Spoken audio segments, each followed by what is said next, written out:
Okay, Mike from LA1, aviation enthusiasts. What kind of plane is that?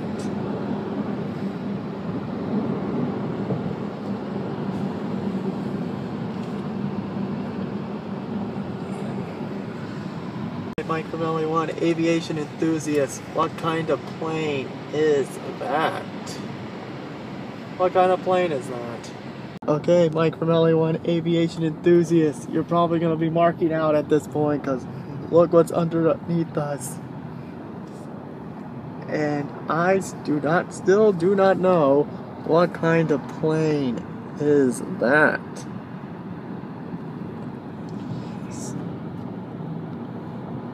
Okay, Mike from LA1, aviation enthusiasts. What kind of vehicle is that?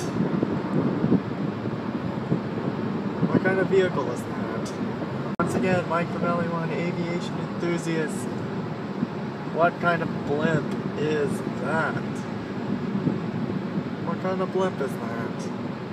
As we are underway into Los Angeles, and as there you guys see, take your last look at the LA Memorial Sports Arena, folks, because it's gonna soon be torn down to make room for the new LA soccer team, and the Colosseum is right behind us. I have a feeling we may see something different about the Colosseum later. And after all those fake outs, hello everybody, Mike from LA1 here, welcome back.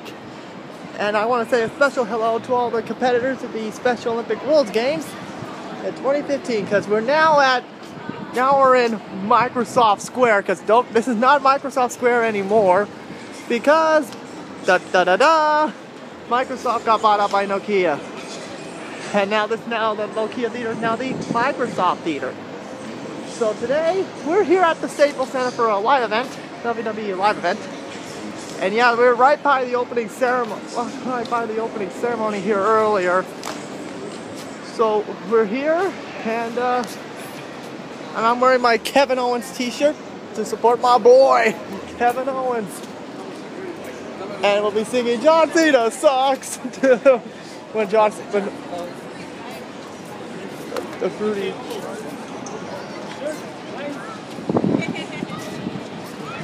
And once again, we are here at the Staples Center.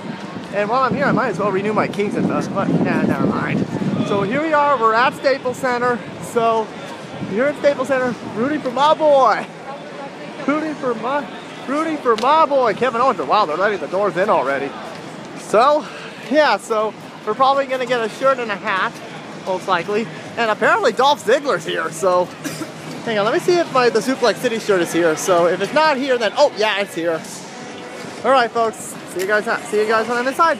All right, folks. Here at the VMIC, where compared to the 30th show, not too bad, but the crowd is filing in. I got my shirt here, which I am not showing you till either tomorrow or Monday, because right now at this point I am not really sure if I'm going to go to Disney tomorrow. But if I don't go, well then, yeah, I'll show it off to you. It's up to you. Because I got a possible first ever fatal 4-way trip, because I got family from Ohio coming in. So, yeah, so here you guys are. We're inside the Staples Center, and I'll be back afterwards for my thoughts of the show. So, see you guys in a little bit. Alright, folks, hopefully we'll get straight. Alright, so we'll see in a little bit. Are you in bed? No, I'm up. Okay, well, you might as well go to bed, because we'll probably stop at Jack and then head home. Oh, okay. Okay. All right. Love you. All right, did you want anything from Jack, or did you eat? Well, if you pick me up one of those small mango smoothies, that would be good. Okay. Alrighty. Okay. Love you. Love you. Bye-bye. Bye-bye.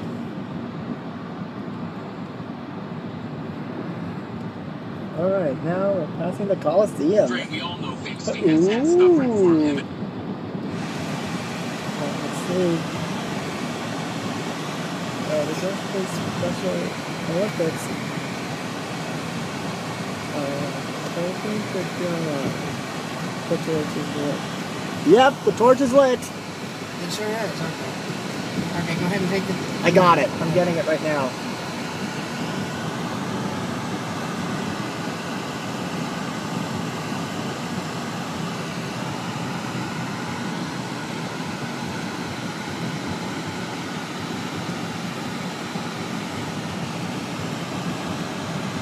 Again, good show. That was really obvious where they were going to put the flame. What's that? That was very obvious where they put the flame. Oh, yeah. Well, that's the original.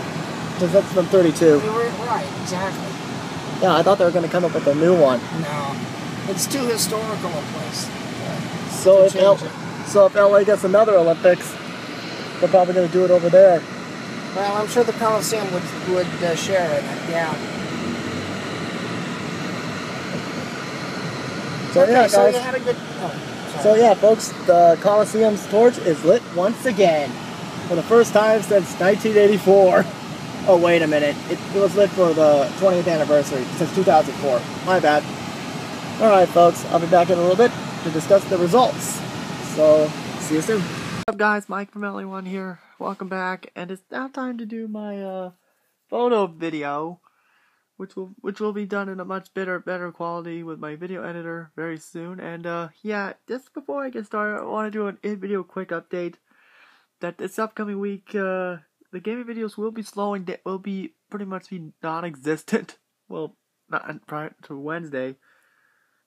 Yeah, by Wednesday, it'll be slowed down. It'll be pretty much be non-existent because starting from Thursday on to Sunday, we'll have mostly Disney videos because my cousins from Ohio are gonna come over and my aunt will be living in my office, so to speak. So uploading videos will be non-existent for a while.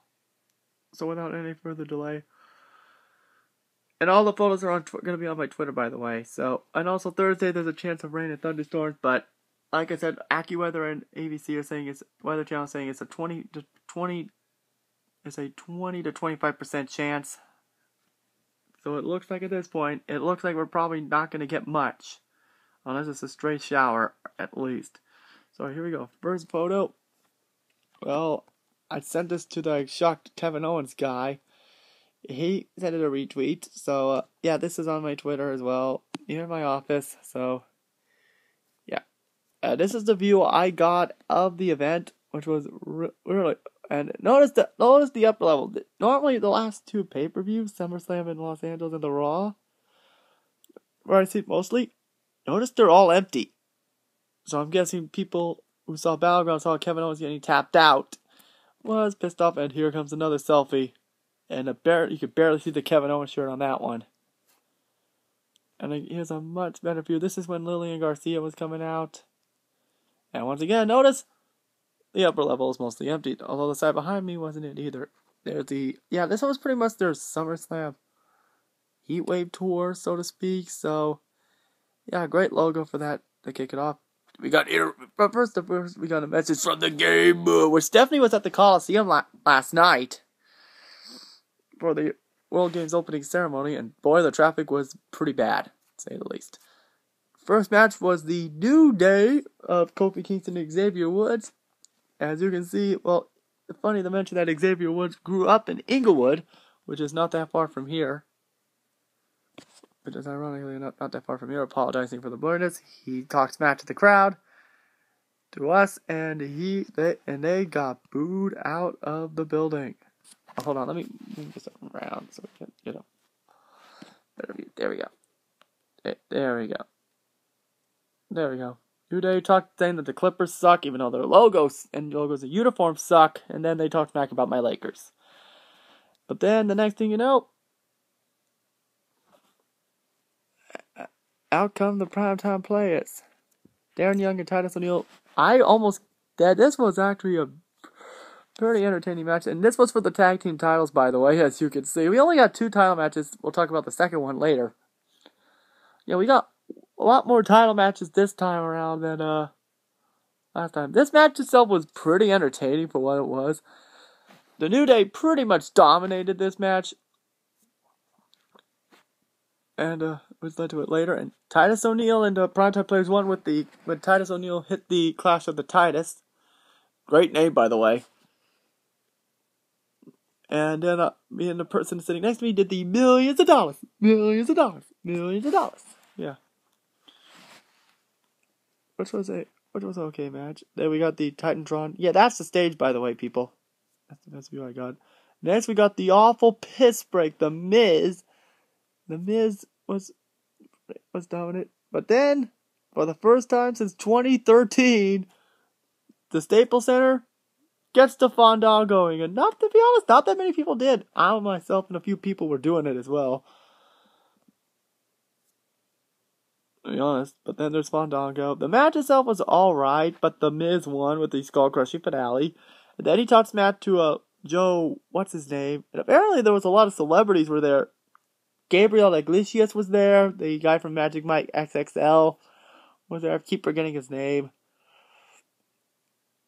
And yeah. But Miz talked smack, and then guess who showed up? Yep, Big Show, aka Humpty Dumpty. He came in and knocked Miz out.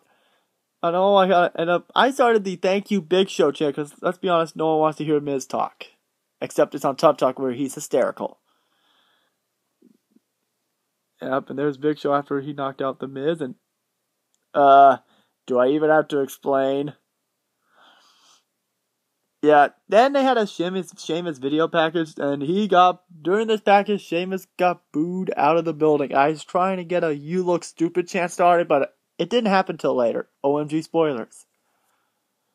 Next we got the Adam Rose and a tag team partner, which, believe it or not, was Brad Maddox.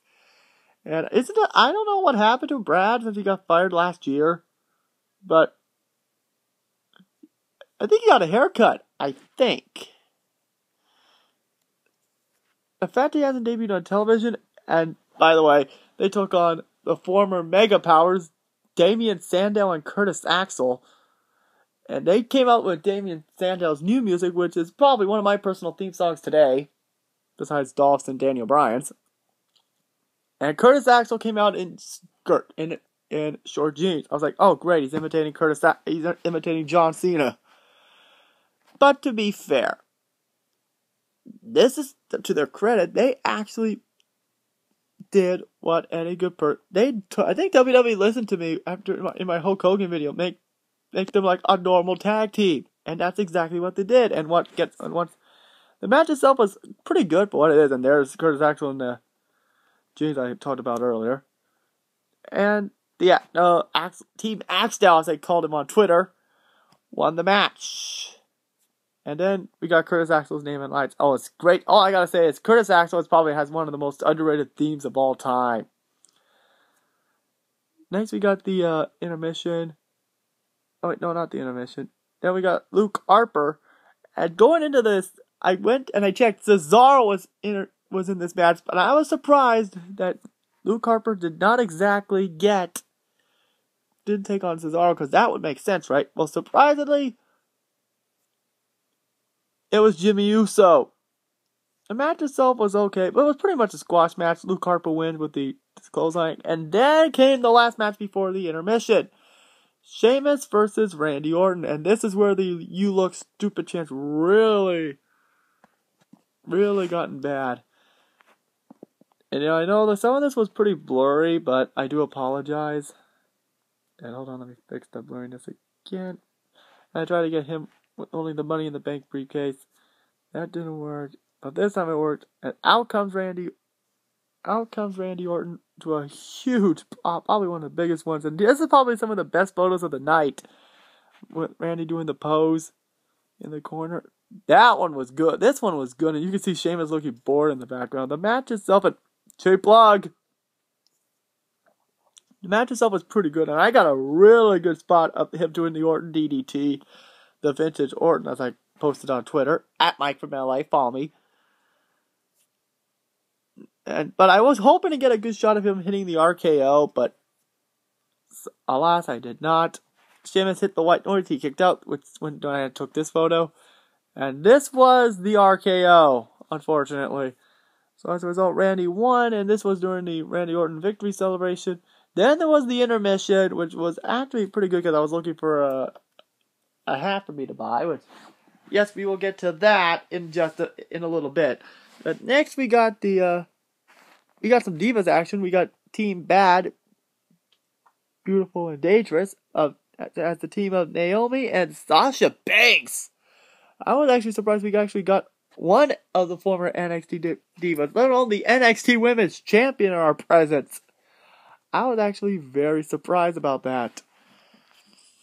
I mean, you can't go wrong of having the balls in the Staples Center. She rocked the house at her very first event here at the Staples Center. She did a great, phenomenal job, just saying that. And, oh, by the way, they took on Nikki Bella and Alicia Fox, or Stevie Breach's girl, as I posted on Twitter.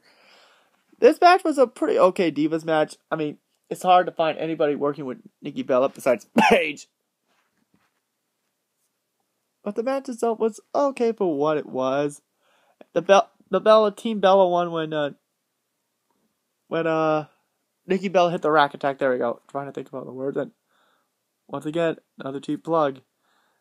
And this is the picture I sent on Twitter to Stevie Breach. And by the way, I love Naomi's shoes. Just saying. Oh, Jerome! I bet you're probably having dreams with her. So, next we got my boy, who's climbing up the ranks on my faves list. He's currently my top 5. Kevin Owens doing a promo saying that about the main event, which that's something that you're bid if you main evented a show at the Staples Center on your first visit. So WWE did not want to screw him up, which is actually surprisingly we'll talk about that one later. Next, we got Kofi Kingston of the New Day. Yep, we got 2 New Day matches. And remember I said Cesaro would have made a perfect fit to face Luke Harper? Well, guess what? They probably swerved us all. Because this was his match. Yep, Cesaro. And this is my first attempt at naming the lights, but unfortunately it got blurry. Cesaro came out. Got a huge, probably the biggest pop one of the biggest pops of the night. Throughout this match, Kofi Kingston tried to run away.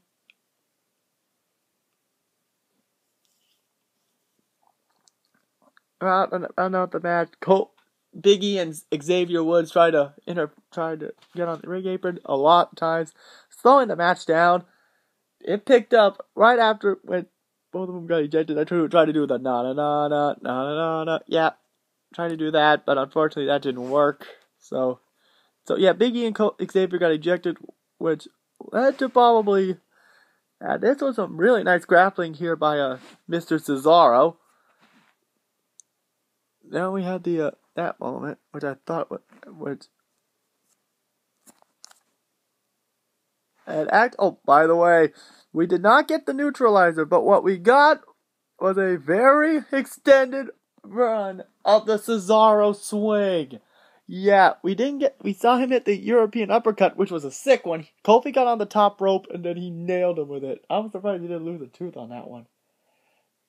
To be perfectly honest. Yeah, Cesaro won after swinging him around for like over 50 times. I'm surprised Kofi didn't throw up his dinner after that. So, yeah, Cesaro won after that long Cesaro swing. And there it is, the much better look. I'm just saying. Next was the main event.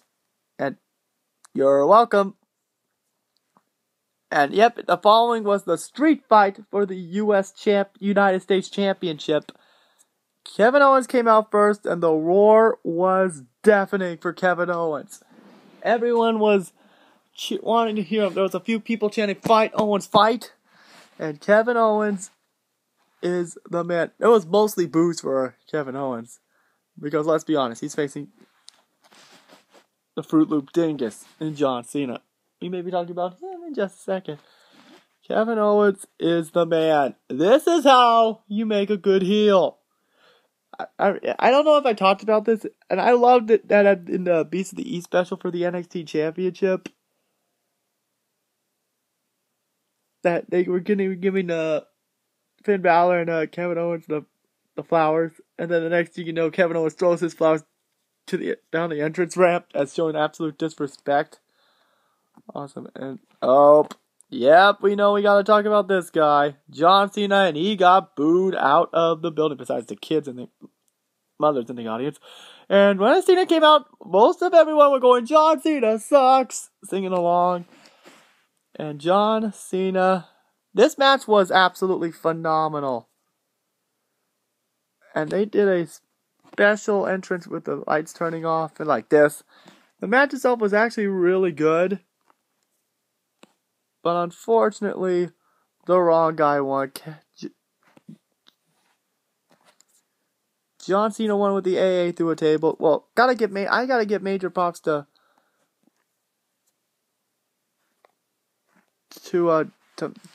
Kevin Owens. He went through 2 tables after John Cena pushed him off the top rope. The fact that he went through 3 tables in one night, that is insane. The match itself was phenomenal. If this should have been the match at on Battleground, because that would have been great. But the wrong guy won, unfortunately. So John Cena retained, which probably means that either Kevin Owens is either going to win the Intercontinental title, or Seth Rollins is probably going to screw him for the world title when they face for the world title. Which, if you know me, I'm probably thinking Cena's not winning. Alright, now that we got the photos out of the way, great show all around. Now it is time, and yes, folks, it is confirmed that Hell in a Cell will be in Los Angeles October 25th. I am planning on being there. So now we got a shirt, which for some reason, they still have the scratch logo for some reason. Why? I do not know. First off, we're going to start with the hat, and unfortunately, I'm probably going to get a lot of hate for this. Yep, we got a Cena hat, which means that the shirts for Cena, more Cena shirts are coming. Now next is the shirt. A shirt I got, well, I'll be honest here. This one was actually very obvious. And I planned on getting this along with the New Day shirt. And if you guys saw the spoiler right there, I didn't mean to do it. Yep. Suplex City. I got the new Brock Lesnar shirt. There we go. The reason why I got it is it said Los Angeles on it. See? It says Los Angeles on it. And on the back, it says Danger Ahead. So, yeah, so that's pretty much going to do it here, guys. Thank you guys so much for watching. See you next time.